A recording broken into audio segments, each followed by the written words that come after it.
Mrs. Howard and Dr. Howard, you are experts in the field of mind-brain research and personality.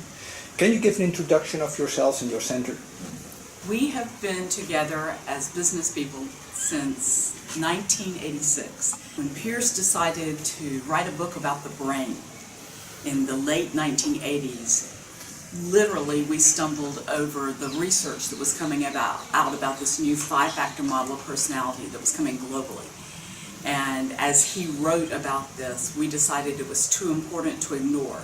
So Pierce has been more the research arm of our center. I have been more the manager and the applier with businesses and industries that we have worked with.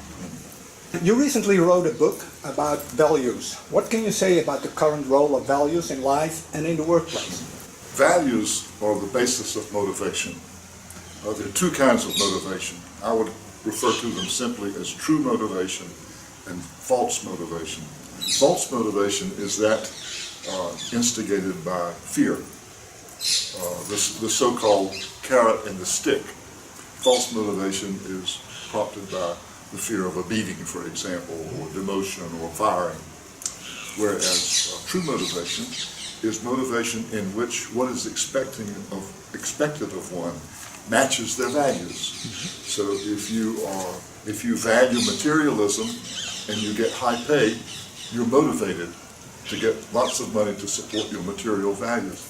On the other hand, if you are interested in beauty, as in this lovely garden back here, and the studio and the gallery, if you're interested in beauty, high salary may not be of appeal to you. You may be able to satisfy your needs in other ways. So values are the carrot and false values are the stick. Being an expert on personality as well, how would you describe the difference between personality traits and values? I see the person, the self, as comprising 5 elements: behavioral traits, mental abilities, values, physical characteristics, and memories or experiences. This accounts for 99% of who we are as individuals. The difference in traits, for example, in values, is a person may be outgoing, sociable, gregarious, or they may, on the other hand, be solitary, private. That is who they are. It's how they're built, but it may not be important to them. What they do with their solitude reflects their values, what is important to them. So if I'm a solitary person and I play soccer all the time, and I go out and I practice my kicks, or I'm a tennis player and I go out and I practice my serves for hours, I'm being solitary, but I'm being very active. So my value for activity and being busy is reflected there. On the other hand, I may be a solitary person, and with my solitude, I read and I read and I read and I express my value for intellect. Or if I'm solitary, I may express my value for helping or altruism by finding ways of doing things for others in my solitude. So personality traits are who we are. It's how we're different from others, but our traits aren't necessarily important to us. Values are what's important. We're born with traits, we acquire our values. That's another big difference. Integrity is becoming more and more a vital dimension in many organizations and jobs. How can that be covered by the Big 5 model? And what is your take on the Hexaco that argues to have a dimension of integrity included in the 6th dimension, humility and honesty scale? Essentially, integrity is coming from a blend, as he might be defining that scale.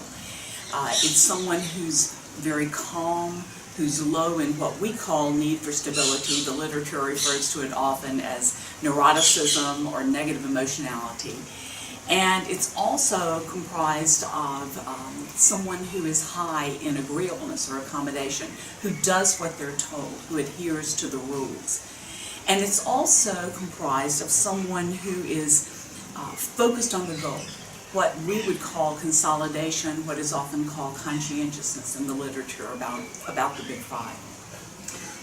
Yes, Denise Owens, a Turkish-American researcher, when she was at University of Minnesota, did a huge meta-analysis of people who had taken Big Five tests on the one hand and had also taken integrity tests on the other, like the Stanton Honesty Scales and things like that. And she found a multiple R of 0.99, which is outrageously high, between scores on integrity tests and scores on N, A, and C that Jane just mentioned. Low N, high A, high C correlate 0.99 with scores on integrity tests. So we regard integrity as a blend of those three traits. You have all those three traits together, and a person with those three traits is likely to have a reputation for integrity.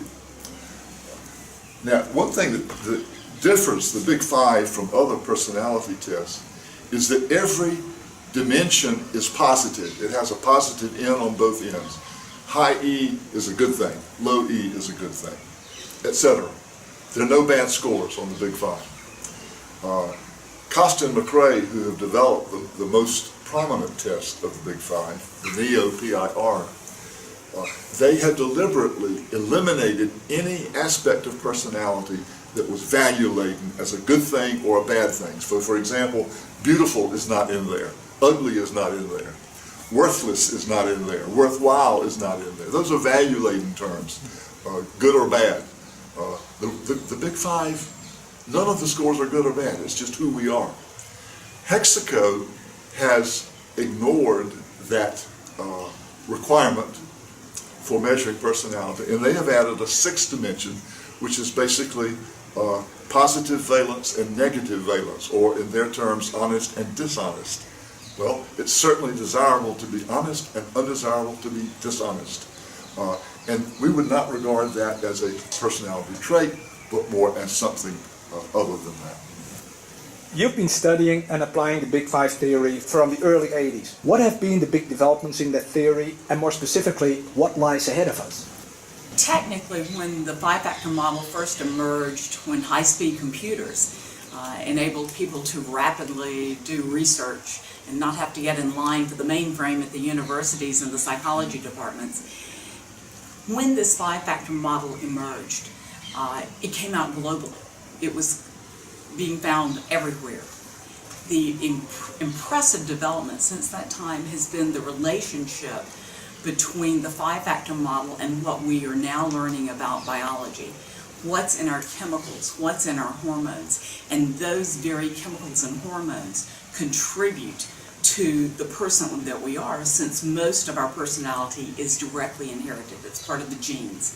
So I would say that's a very significant aspect of personality, in that we are who we are because of our genetics. People who have a higher level of oxytocin tend to be more comfortable in relationships and becoming intimate and exploring the minds of others. They get into the minds of others more easily. In fact, one of the and so this would be related to the trait of extroversion. So people with more oxytocin are going to tend to be more extroverted.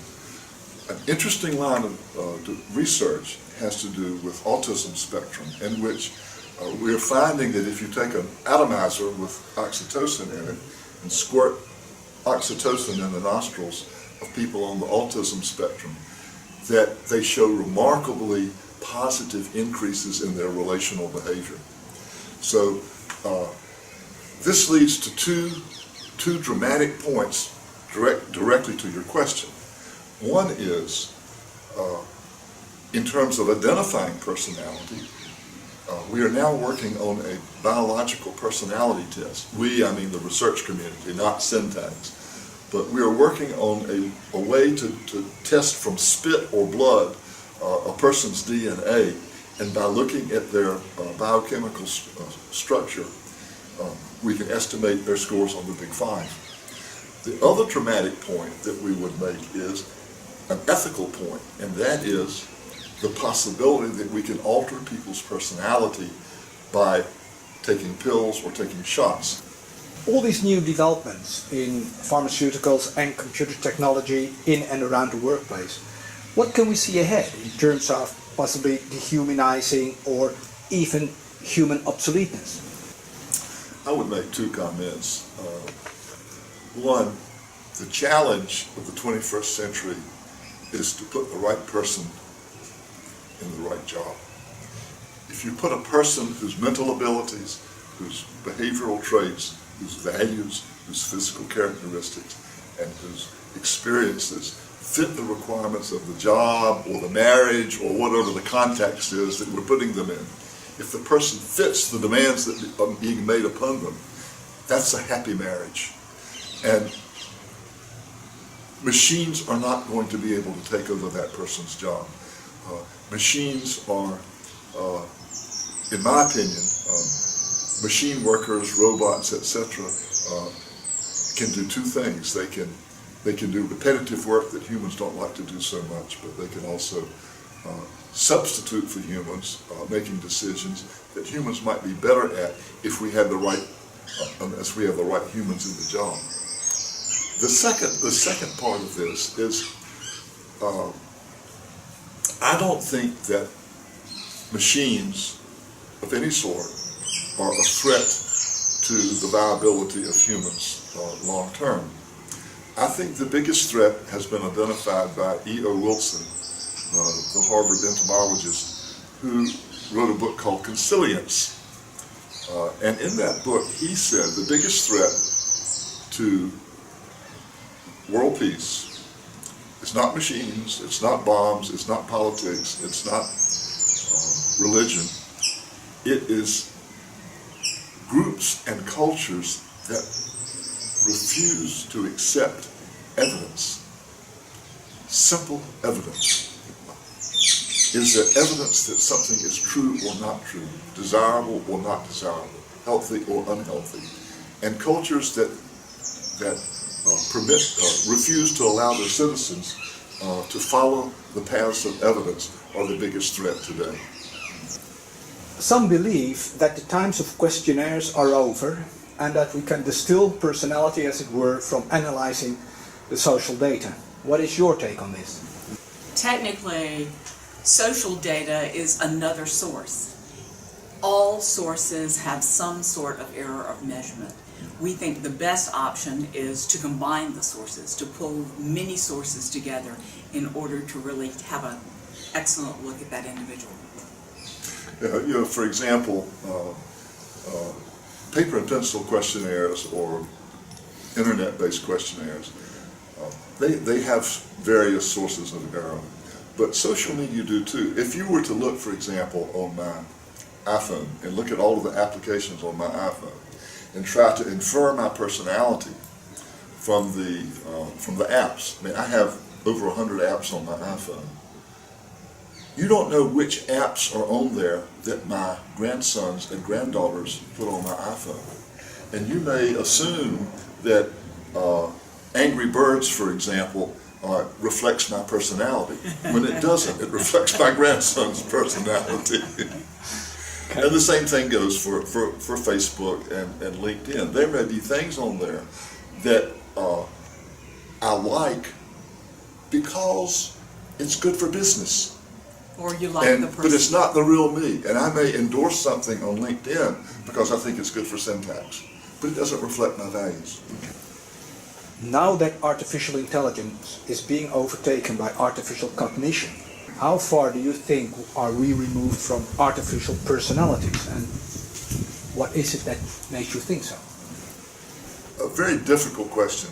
It's abstract, it's complex. There's no answer to it. I think that, number one, machines serve people. And as new machines are introduced in society, they seem at first to be the master of the person. But over time, the person becomes the master of the machine. It's very much like Marshall McLuhan once talked about hot media and cold media. And new machinery is like hot media. It seems to have the answers to all of your needs and questions. And then the old machinery is less complete, as it were. It's like in the time of Shakespeare when you had candles on the stage and not electric lights. And the language in the play had to describe whether it was day or night, because it was hard for the audience to know whether it was day or night. So the language in the play needed to do that. Today, the language in the play does not need to say whether it's day or night, because we've got lighting and it's obvious what's day and night. So the new technology is hot and the old technology is cold. The old technology draws you in more. So as technology gets older, we become a little more fond of it. We have to work harder to identify with it. Machines master people early in their appearance on the stage, but over time, I think people master the machine. To what extent do you think stuff, as opposed to humans, can assume personality? And to what extent can it be matched to the personalities of people?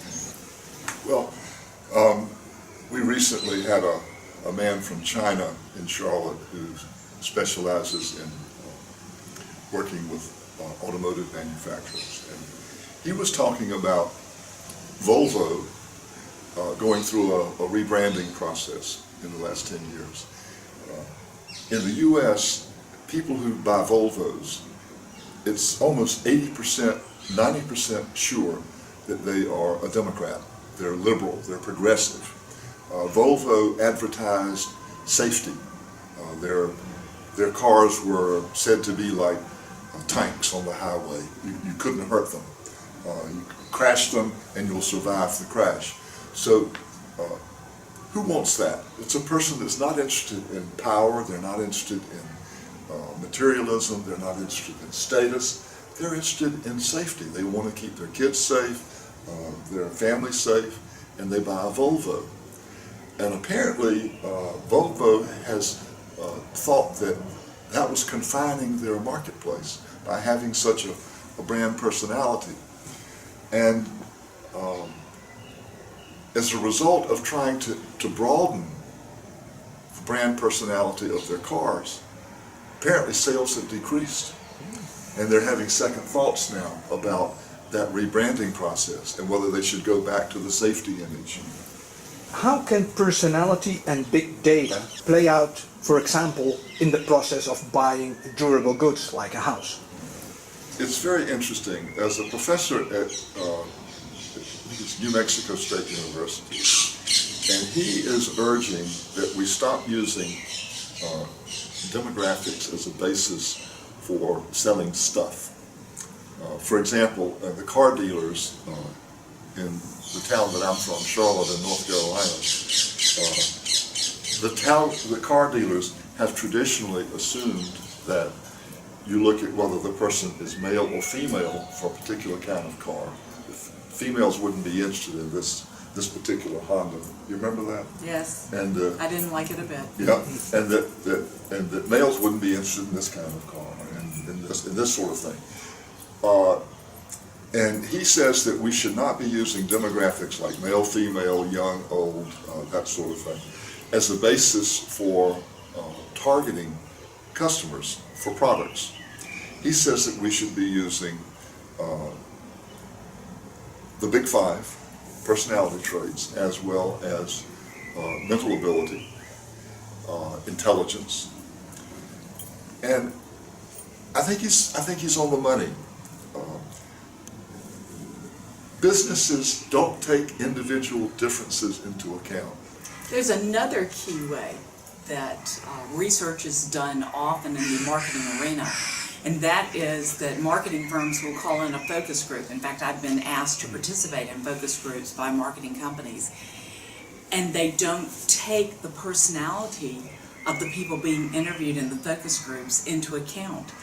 They will have people with opposing views on the product or how the product functions or how they might use the product in their daily lives, but they don't stop to find out what is the personality of the person being interviewed for that particular product. And so I think to the extent that we can estimate that personality before we do our market research would vastly enhance the capability of marketers.